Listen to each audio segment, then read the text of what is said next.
Good morning, student. I am Rajesh Chaurasia. So today we are discussing about the audible and inaudible sound. तो ठीक है, Audible sound क्या होता है और इनऑडिबल साउंड क्या होता है। ये दैट मीन्स किस रेंज की साउंड को ह्यूमन डिटेक्ट कर पाता है या ह्यूमन ईयर डिटेक्ट कर पाता है, कौन सा साउंड ह्यूमन ईयर डिटेक्ट नहीं कर पाता, तो उसके बारे में आज हम डिस्कस करेंगे। ठीक है, तो यदि मैं बात करूं ऑडिबल साउंड, तो साउंड कितनी टाइप्स का होता है? टू टाइप्स का, Audible and inaudible.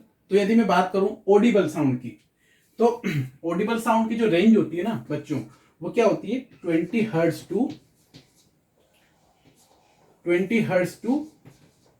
20 kilo hertz, या इसको हम ऐसे भी लिख सकते हैं 20,000। 20 किलो का मतलब क्या होता है? 1000 हर्ट्ज। तो द साउंड रेंज या the sound range between the 20 hertz to 20 kilohertz is known as audible sound range. तो यदि इस रेंज का, इस फ्रीक्वेंसी का, देखो हमें पता है कि हर्ट्ज को हम किस में मेजर करते हैं? मतलब हर्ट्ज को हम किस में मेजर करते हैं, मतलब किसको हर्ट्ज में मेजर करते हैं, सॉरी।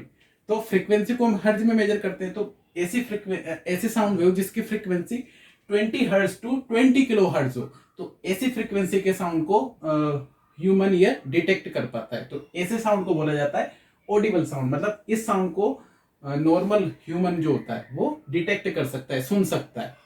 अब कौन सा साउंड है जो कि ह्यूमन डिटेक्ट नहीं कर पाता, नहीं सुन सकता, उसको हम बोलेंगे इनऑडिबल साउंड। तो इनऑडिबल साउंड की बात करें तो the sound range between, sorry, the less than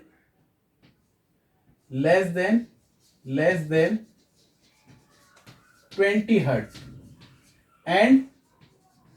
and more than 20 kilo hertz. ठीक है, किलो का मतलब 1000 या 20,000 हर्ट्ज। तो ऐसा साउंड या ऐसी साउंड रेंज या ऐसी फ्रीक्वेंसी का साउंड जिसकी फ्रीक्वेंसी क्या हो? लेस देन 20 हर्ट्ज हो, और या फिर मोर देन 20 किलो हर्ट्ज हो। तो देखो, यदि इन दोनों के बीच का जो साउंड होगा वो तो क्या होगा? हमारा ऑडिबल साउंड होगा।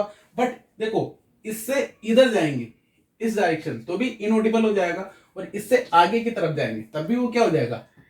इनऑडिबल हो जाएगा। तो दैट मीन्स कहने का मतलब वही है कि लेस देन 20 हर्ट्ज मतलब 20 हर्ट्ज से कम, और मोर देन 20 किलो हर्ट्ज, और 20 किलो हर्ट्ज मतलब 20,000 हर्ट्ज से जो ज्यादा का साउंड होता है, ज्यादा फ्रीक्वेंसी वाला साउंड होता है, उसको ह्यूमन ईयर डिटेक्ट नहीं कर पाते हैं, या उसको नॉर्मल पर्सन सुन नहीं सकता है। तो ऐसे साउंड को बोलेंगे हम inaudible sound. The sound wave which is less than 20 hertz and more than 20 kilohertz is known as inaudible sound। Clear? ये चीज क्लियर होगी। अब देखो, इसके भी टू पार्ट्स होते हैं। तो जो इनऑडिबल साउंड होता है, इनऑडिबल साउंड, तो इनऑडिबल साउंड जो इनऑडिबल साउंड होता है, इनऑडिबल साउंड जो इनऑडिबल साउंड होगा वो भी टू टाइप्स का होता है भाई। कौन कौन सा? Ultra infrasonic infrasonic infrasonic sound and second होता है हमारा अल्ट्रासोनिक साउंड।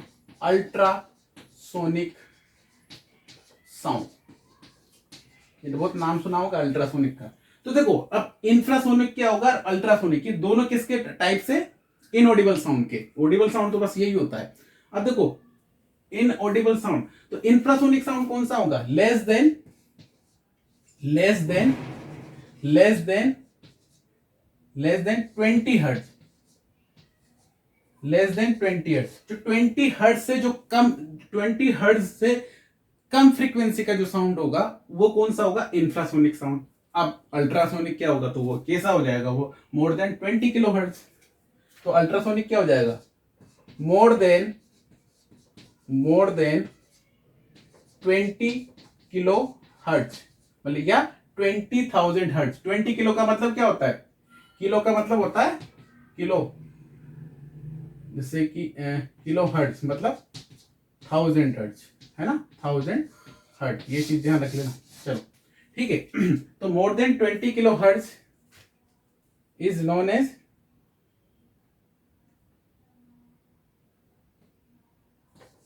जो ऐसी रेंज जिसकी ऐसा साउंड जिसकी फ्रीक्वेंसी क्या हो? मोर देन 20 किलो हर्ट्ज हो। तो ऐसे साउंड जो होगा उसको हम क्या बोलेंगे, अल्ट्रासोनिक साउंड। बहुत ज्यादा फ्रीक्वेंसी होती है, बहुत ज्यादा जो फ्रीक्वेंसी का जो साउंड होगा उसको अल्ट्रासोनिक साउंड। अब बात आती है जैसे कि इसको तो ह्यूमन डिटेक्ट कर पाता है, बट इनको कौन डिटेक्ट कर पाता है भाई, तो इनको भी डिटेक्ट कर पाते हैं। तो एनिमल्स, बहुत सारे एनिमल्स जो होती है जो इनको डिटेक्ट कर पाते हैं। अब देखो यदि मैं बात करूं इंफ्रासोनिक साउंड को, तो इसको देखो, एक तो जो इंफ्रासोनिक साउंड है इसको कौन डिटेक्ट कर पाता है, एक तो एलिफेंट, एलिफेंट एलिफेंट, वेल्स, जो वेल्स जो मछली होती है, ठीक है, जो सी वगैरह में पाई जाती है, वेल्स, और राइबोसोर्स, ठीक है, जिसको आप गेंडा बोलते हो, वो भी, ठीक है।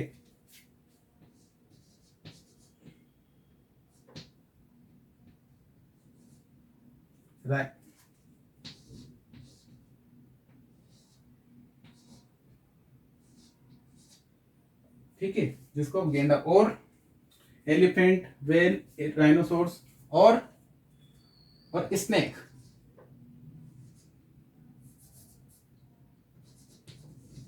स्नेक है ना, स्नेक, सांप, सांप भी इंफ्रासोनिक साउंड वेव को डिटेक्ट कर पाता है। और जो सेismic वेव जो होती है,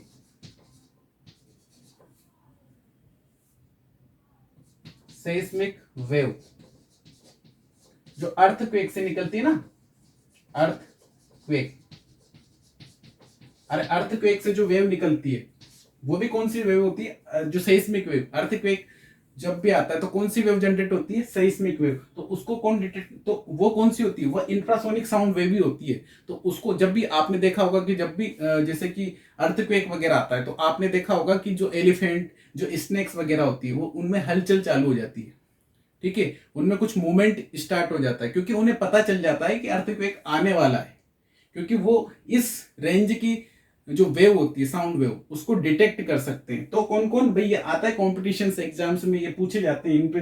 तो एलिफेंट, वेल्स, राइबोसोर्स, राइनोसोर्स और स्नेक, सांप, है ना, और सेस्मिक वेव, जो ये होते हैं, ये कौन सी इंफ्रासोनिक साउंड वेव होते हैं।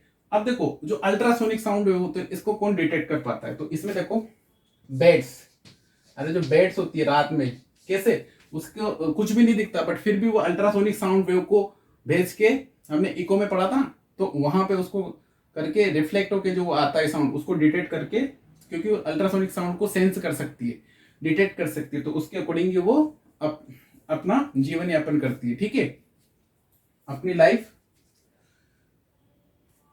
और डॉग हो गया, ठीक है, डॉग भी अल्ट्रासोनिक साउंड को डिटेक्ट कर सकता है। और डॉल्फिन, डॉल्फिन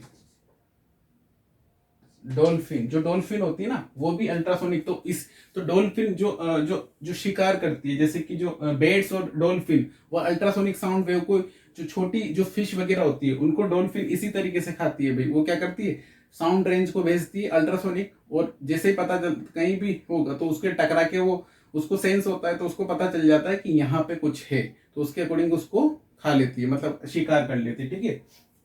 तो बैट्स, डॉग, डॉल्फिन, ठीक है। तो ये जो एनिमल्स होते हैं, ये किसको डिटेक्ट कर सकते हैं, अल्ट्रासोनिक साउंड को। और देखो यदि हम अल्ट्रासोनिक साउंड वेव की बात करें, तो अल्ट्रासोनिक साउंड वेव के बहुत सारी एप्लीकेशन है। देखो आपके मेडिकल फील्ड में, देखो मेडिकल फील्ड में जो भी कार्डियोग्राफी वगैरह या ईसीजी वगैरह जो भी चीजें हम करते हैं, ठीक है, जो फर्टिलिटी में, जो प्रेगनेंसी के टाइम जो, ठीक है, तो जो पता लगाने के लिए हम करते हैं, वो सब कुछ किसके थ्रू होता है, तो मेडिकल फील्ड में अल्ट्रासोनिक साउंड का बहुत यूज है। और किसमें की जाती है, जैसे कि बहुत बड़ा पार्ट है, जैसे बहुत बड़ा मेटल का पार्ट है, ठीक है, और उसमें हमें डिफेक्ट फाइंड करना है, जैसे कि मान लो 1 या 2 किलोमीटर या 5 to 10 किलोमीटर, इतने लंबे लंबे पार्ट्स होते हैं भाई इंडस्ट्री में। अब उनमें देखो नॉर्मली मैनुअली तो हम उसमें डिफेक्ट को फाइंड नहीं कर सकते, तो हम क्या करते हैं, उसमें साउंड वेव को भेजते हैं, अल्ट्रासोनिक साउंड वेव, और इसकी फ्रिक्वेंसी ज्यादा होती है, तो ये इजी वे में इसके थ्रू क्या कर जाता है, इसके थ्रू हमें उस मेटल में डिफेक्ट है या नहीं उसका पता चल जाता है। तो जहां पे डिफेक्ट होता है वहां पे क्या होता है, वो फ्रीक्वेंसी अप डाउन होने लग जाती है, मतलब, ठीक है, उसमें वेरिएशन आ जाता है। और आपने देखा होगा क्रिकेट में जो अल्ट्रा एज हम निकालते हैं, तो वो देखते हैं ना, जैसे बैट टच होता है तो क्या होता है, वो वहां पे साउंड की वो फ्रिक्वेंसी ऊपर नीचे हो जाती है, ठीक है, वेरिएशन आ जाता है बहुत बड़ा। तो वहां पे कौन सा अल्ट्रासोनिक साउंड का यूज होता है, वो जैसे कि जो बहुत सेंसिबल पार्ट होते हैं या बहुत इंटरनल जो पार्ट होते हैं उनकी जो क्लीननेस की जाती है, क्लीन किए जाते हैं, उसमें क्या किया जाता है, अल्ट्रासोनिक साउंड वेव के थ्रू वाइब्रेशन प्रोड्यूस किए जाते हैं और इस तरीके से उनको क्लीन किया जाता है, ठीक है। और अल्ट्रासोनिक वेल्डिंग भी होती है, तो बहुत सारी एप्लीकेशन है इसकी, तो हम इसको डिटेल में डिस्कस करेंगे। उसमें पर्टिकुलर टॉपिक्स इसी का होगा, application of the ultrasonic wave, ठीक है। तो इसका हम पर्टिकुलर, और अल्ट्रासोनिक मशीनिंग भी होती है जिसके थ्रू क्या की जाती है, फिनिशिंग की जाती है, ठीक है, एब्रेसिव पार्टिकल्स के थ्रू। तो इन सब के बारे में हम डिटेल में डिस्कस करेंगे। अभी तो बस हमारा मेन मोटिव था आपको ऑडिबल और इनऑडिबल साउंड के बारे में बताना। तो आई थिंक ये चीजें क्लियर होगी आपकी। Okay, thank you.